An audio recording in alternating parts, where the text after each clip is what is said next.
Good day, everyone. This is Sevtap Savas. Today I'm very excited to talk to you about Public Interest Group on Cancer Research, which is a very successful public member, cancer patients, family members, scientists, and healthcare administrators partnership in our province.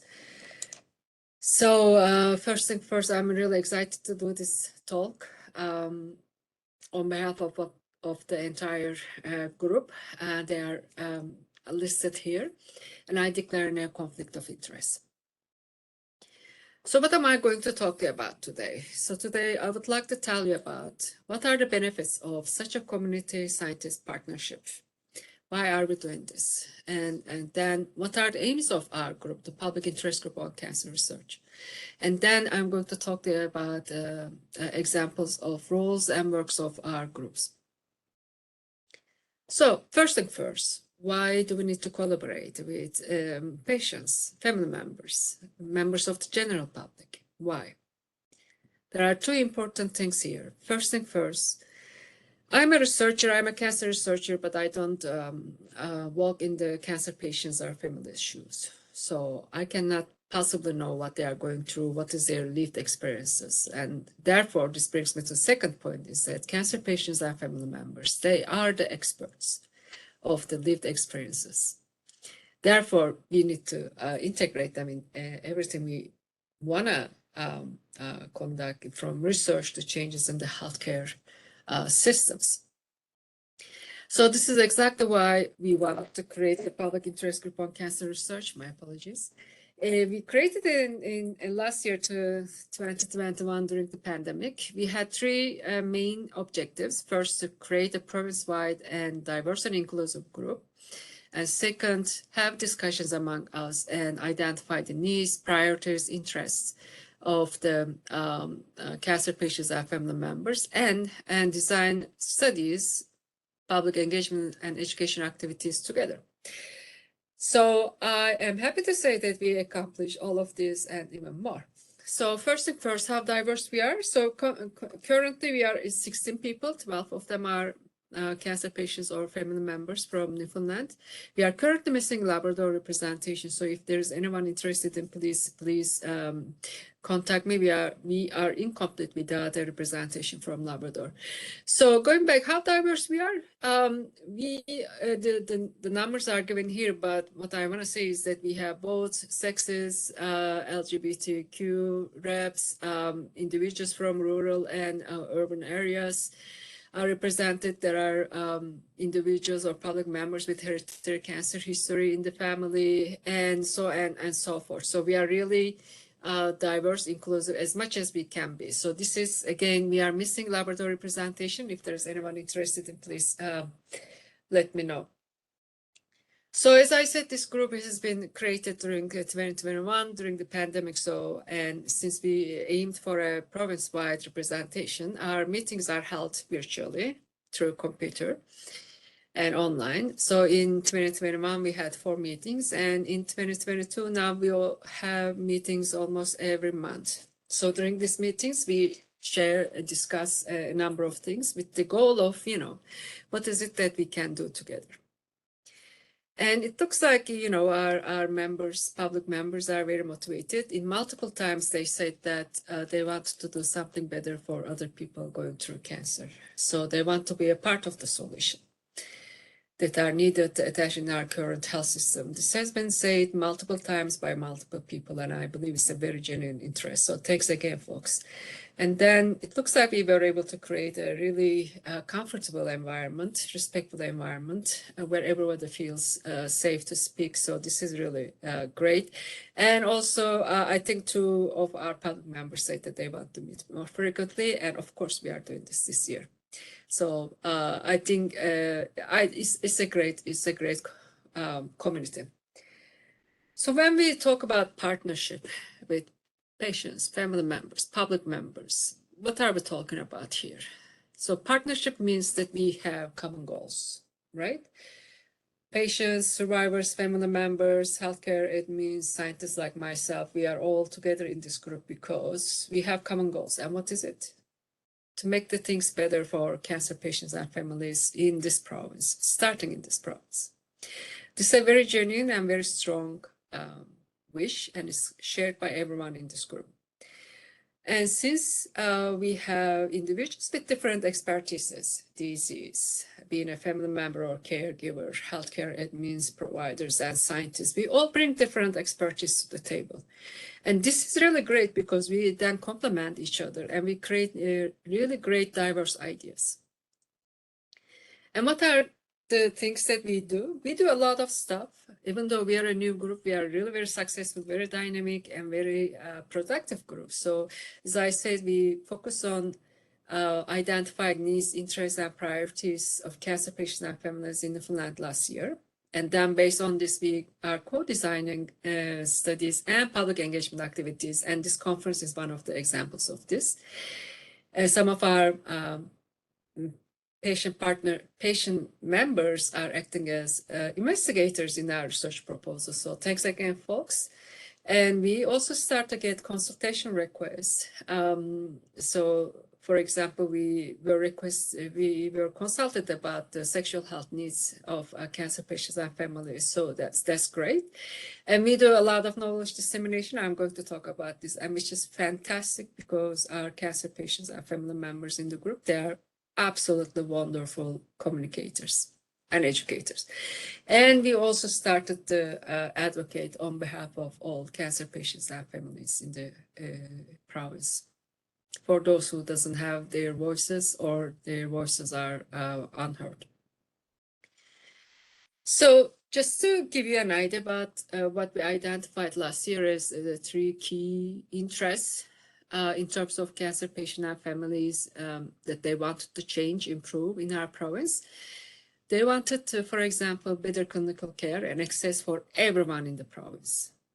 So regardless of disability or ethnicity or age or location, geographic location, because we know that a lot of people actually travel to St. John's to get at least some of their treatments. So they wanted it to be equally accessible, and support also, because treatment is just one part, but there is also other needs and supports needs of individuals. So they wanted it to be better.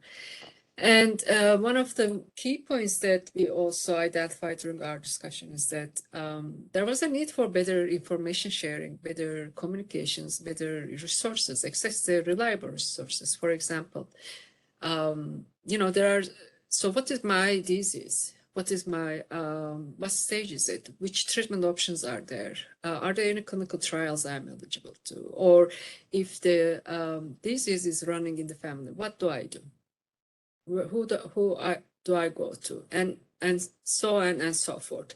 So this is a very important need that we're hopefully going to tackle in the near future. And the other thing was that they wanted to be empowered. Of course, why not, right? Everybody is empowered and should be empowered. As a patient, for example, one thing that can help empower is to access to our own medical records. And the other one is understanding by others in our co-works, in social circles, in school, and so on, because cancer for everyone may be a different and unique journey. So it's understanding cancer patients' perspectives and experiences or needs can be really important. So as I said, based on our discussions, we not only, identify them, but we also create studies and public engagement activities. So one of the, I think the first public engagement activities this conference, we co-developed it together with our patient partners in this group. So thanks again, folks, this is amazing. And you can say that the entire conference is actually informed by their ideas. And we also very, very generously talk about our thoughts about cancer, increasing awareness, and advocate for others. And we utilize the local media a lot, especially started this year, radio programs, articles, and so on. So we, for example, advocated for better healthcare and action because that where the the healthcare system has been overloaded, as well as there were interruptions in healthcare services because of the pandemic. So we advocate for being prepared for this and prevent, hopefully, further interruptions. So we are trying to also voice the concerns and the needs and interests of other cancer patients and families in the province. And most of the time we do this together with our patient partners in the group. And it's really is great to have both sides, like a scientist and a patient advocate, together in the same conversation, because then we can present both sides again. Remember, patients, family members, they are the experts of their lived experiences. So together we present a really great perspectives and stories together. So thanks again, folks. You know who you are. And they are, in my own experience, our patient partners, public partners. They have been fantastic educators, storytellers, and they raise awareness about cancer in any way that we can, in terms of cancer symptoms, importance of early diagnosis, importance of screening programs, and as well as patient experience. So again, hats off, and I'm so honored to be with you and working with you. So in addition to sharing our work locally, we also published our work in a scholarly international journal in September. So thanks again. And 5 of these authors are actually our public members. Folks, you are the best. And we also have created a website, strengthincommunity.ca. So please come join us. We do have blogs, guest blogs, and a whole bunch of other information that you may find useful. And tell us if you need anything else to be posted on this website. We are very much looking forward to connecting with you through all of these tools. So again, our work is very, very diverse in public interest group on cancer research. As I said, we started to, with the idea of, hey, what are the needs in Newfoundland and Labrador that we can address through new research studies or public engagement. So we have been doing this. But over time, it's really like we got into consultations, we got into active knowledge dissemination, we got into scholarly writings and conference presentation, and we are also doing advocacy. So you can say that all of these different but very, very connected activities, you can say that our public members access a lot of different things. They have a lot of different hats, but they do it very successfully. They are experts of the cancer lived experiences. They act as citizen scientists because they help us formulate research questions and methods. And they are consultants. They are authors, obviously. We pen down together, scholarly articles as well as media articles. They are speakers. They speak here in this conference and in radio programs, and they are advocates. And they are very fierce, very strong, very genuine advocates. And again, I'm very honored to be working with them. So our work evolves over time, and I couldn't be happier with that. As one of our patient partners said in one of the radio programs, when we come together, we always find new things to do to make things better for the next people. I think this pretty much summarizes the spirit of this public interest group on cancer research. So my key messages out of this is that we are really happy that we can partner and collaborate and work together with our public members, like yourself, like many of you, with patients, cancer patients and family members. And I think everybody should do that if you want to really improve things. Again, don't forget that the patients and family members, they are the expert of their lived experiences. Everybody gains when the patient, public and family member expertise is on the table, and our work is a living evidence of this. We couldn't do that much diverse activities, come up with diverse and new and really beneficial topics and events and activities to do. So it's really important. We invite interested individuals to, of course, join our group, especially from Labrador. As I said, we are incomplete without a representation from Labrador. If you're a cancer patient or a family member of a cancer patient, And if you reside in Labrador or you have, links to Labrador, please contact me. We would be very happy to have your voice integrated in our activities. And this is our promise that we will continue to bring new studies, new public events, and advocacy to you all around the cancer. And together we can do so much, and we are doing so much. So thanks again. My final slide is the acknowledgement. There are so many people to thank. Of course, our public members in the group, my colleagues, but also Office of Public Engagement at MAN, who provided us funds to create this group, and others particularly announce support. And we have Charlene, Catherine Street, Julia Bart, and Alicia Follett. These are the individuals that behind the doors did a lot of work. And I just thank you for your attention. And if you have any questions, I'll take it. Thank you.